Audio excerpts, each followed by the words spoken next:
इस हकीकत पर मुहर लगा दी है एक चीनी टैंकर रिच स्टारी ने। जिस हुरमूज में अमेरिका ने सख्त नेवल ब्लॉकेड का ऐलान किया है, वहां से चीनी टैंकर रिच स्टारी सीना तानकर आज गुजर गया।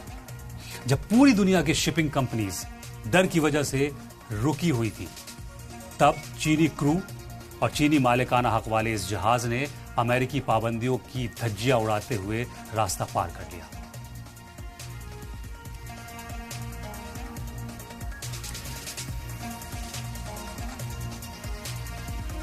सबसे दिलचस्प बात यह है कि इस टैंकर ने समंदर के बीच अपनी चाइनीज पहचान का डंका बजाकर रास्ता पार किया।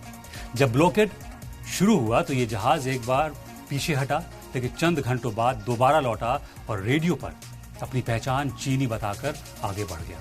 यह वॉशिंगटन के लिए किसी तमाचे से कम नहीं है, क्योंकि यह सिर्फ एक जहाज नहीं था, बल्कि अमेरिका की नाकेबंदी का इम्तिहान था। अमेरिका ऐसे नाजुक मोड़ पर खड़ा था जहां से दो रास्ते जाते थे। पहला, चीनी शिप को रोकना। इसे रोकने का मतलब था सीधे बीजिंग से टकराव। और दूसरा, शिप का आने देना, छोड़ देना। लेकिन ये सुपर पावर की जग हंसाई थी। सुपर पावर ने टकराव से बेहतर अपनी जग हंसाई वाली राह पकड़ी। सोचिए, इस जंग ने इस मोड़ पर लाकर खड़ा कर दिया है अमेरिका को।